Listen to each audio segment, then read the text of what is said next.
হাজার মুমিন একসাথে বসা, এর মধ্যে একজন আলেম আছে। আলেম দাঁড়ায় মুমিনকে সম্মান দিতে হবে তা না, মুমিনগণের কাছে আলেম সম্মানী ঘোষণা আল্লাহর পক্ষ থেকে দেওয়া হয়েছে। আমাদের সমাজে এটা না বোঝার কারণে অনেক বয়স্ক মানুষ মসজিদের ইমামের সাথে দাড়ি সাদা এই বলে সাদা দাড়ির ভাবারে আলেমের সাথে বেয়াদবি করে বসে। এই জন্যই কথাটা বলা, আলেম ওলামাদের সাথে যদি কেউ মানসিক সম্পর্ক করতে না পারে তার ভবিষ্যৎ খারাপ হয়। বয়স আপনার বেশি, কিন্তু আল্লাহর দেওয়া ইলম পাইলেন যিনি, মূলত সম্মানের মালিক তিনি। তবে হ্যাঁ, যিনি ইলম পাইছেন, হাফেজ আলেম চেয়ারে বসা আছেন সম্মানের জায়গায়, এই সময় যদি একজন মুরব্বী মানুষ, আত্মীয়ই হোক দূরেই হোক, বয়স্ক মানুষ এখানে আসেন, উনি দাঁড়ায় তাকে বসতে দিতে হবে, এটা ওনার উপর জরুরি না। উনি সম্মান পাইছেন আল্লাহর পক্ষ থেকে পাওয়া। ওনার ব্যাপারে এই ধারণা করা যাবে না যে তার ভিতরে বেয়াদবি। আলেম সম্মান, আলেমের সাথে সম্মান দেওয়া, আল্লাহর দেওয়া ইলম পায় উনি সম্মান হয়েছেন। মুরব্বীকে উঠে যদি সম্মান না দেন, কেউ এই ধারণাই করবেন না বেয়াদবি, উনি উনার জায়গায়। তবে হ্যাঁ, যদি উঠে সম্মান দিয়া দেন তখন কি? কেউ যদি ইলম পায়া মর্যাদাবান হইছেন, এটা তো ওনার আছে। ইলম ওয়ালা হওয়ার পরে যদি আদব ওয়ালাও হয়, বয়সে বড় বাবার সমান মুরব্বী মানুষ, সেই হিসেবে যদি আদবও দেখান, আল্লাহ তারে মারিফতের দরজা দান করেন।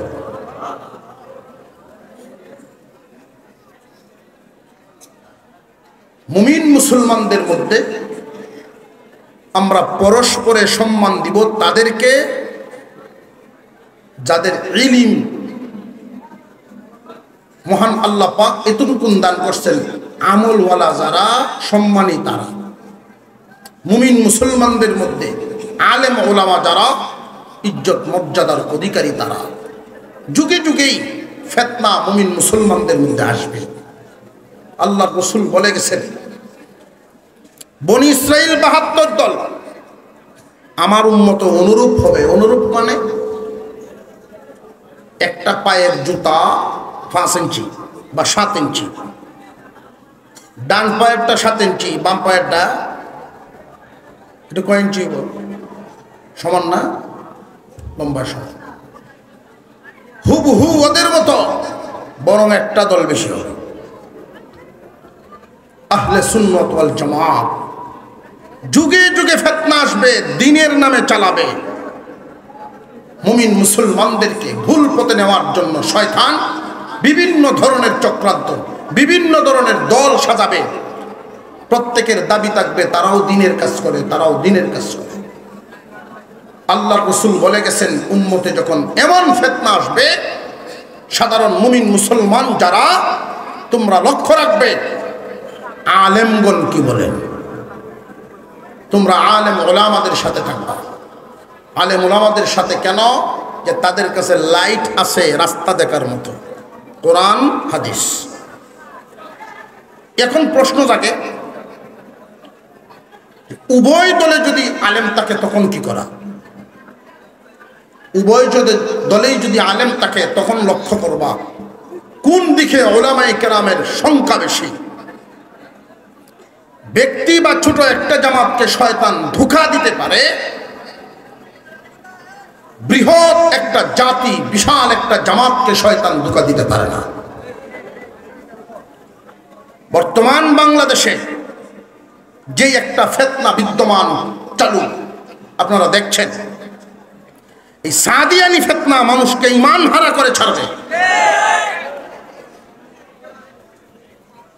আল্লাহ পাক রব্বুল আলামিন মানুষ সৃষ্টি করেছেন আল্লাহর ইবাদতের জন্য, নবীগণ পাঠাইছেন ইবাদত শিক্ষা দেওয়ার জন্য। নবীগণের দরজা বন্ধ, সেই ইবাদতের শিক্ষার দায়িত্ব দিয়েছেন আসমানে নির্বাচিত নবীগণের পরের জামাত আলেমদের জামাত। জমিনে ইচ্ছা করলেই আলেম বানাতে পারবে না কেউ তার সন্তানকে, জমিনে ইচ্ছা করলেই হাফেজ বানাতে পারবে না তার সন্তানকে। আল্লাহ পাক যাকে দান করেন, একই বাবার 5 সন্তান 5 জন হাফেজ হবে এমন ঘটনা সংখ্যায় কম। আল্লাহ যাকে কবুল করেন তাকেই ইলম দান করেন। বর্তমান সময়ে সাদিয়ানি ফিতনা এমন পর্যায়ে নিয়ে পৌঁছাইছে, মুসলমানের সন্তান যে সমস্ত যুব সমাজ আলেমদেরকে সম্মান দিত, যে সমস্ত সাধারণ মানুষ আলেমদেরকে ইজ্জত দিত, আজকে তাদেরকে মস্তিষ্ক বিকৃত করে আলেমদের বিরুদ্ধে দাঁড় করাইয়া দিছে। আলেমদের বিরুদ্ধে দাঁড়াইলো, তার ঈমান রইল কোথায়? এই বিবেক বিবেচনাই তো তাদের নেই। ঈমান কিভাবে যায় আর ঈমান কেমনে থাকে? আল্লাহর দেওয়া ইলম পাইছে যারা, তাদের বিরোধিতা করে যারা, ওই মানুষগুলোর ঈমান থাকবে কেমনে? শয়তান রঙিন চশমা পরাইয়া দিছে।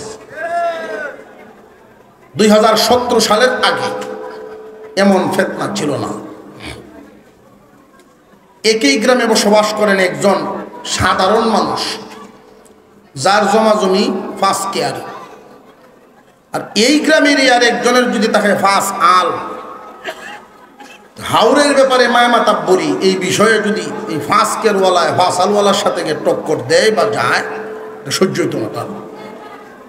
বিশ্ব বাজারে আন্তর্জাতিকভাবে আমাদের পার্শ্ববর্তী যেই রাষ্ট্র,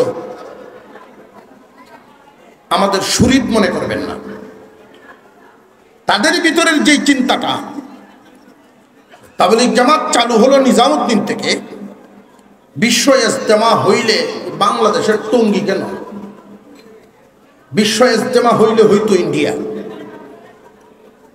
মূলত বিশ্ব ইজতেমা আমাদের বাংলাদেশে হয়, সারা দেশের মুসলমান দলমত নির্বিশেষে একটা জায়গায় গিয়া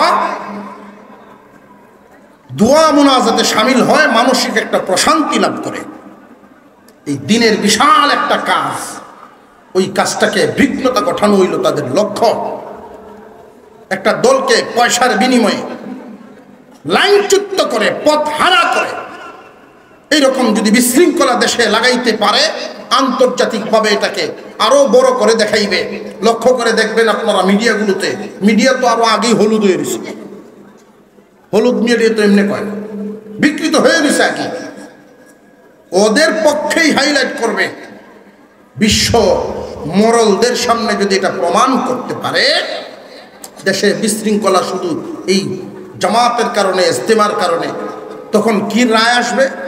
মানবতার পক্ষে রায় আসবে, বিশৃঙ্খলার দরকার নাই, ইজতেমা এখান থেকে বাতিল করবে। এদের টার্গেট আমাদের দেশে, এই ছোট্ট একটা ভূখণ্ড বাংলাদেশে বিশ্ব ইজতেমা হবে, অ্যালার্জি শুরু হয়ে গেছে।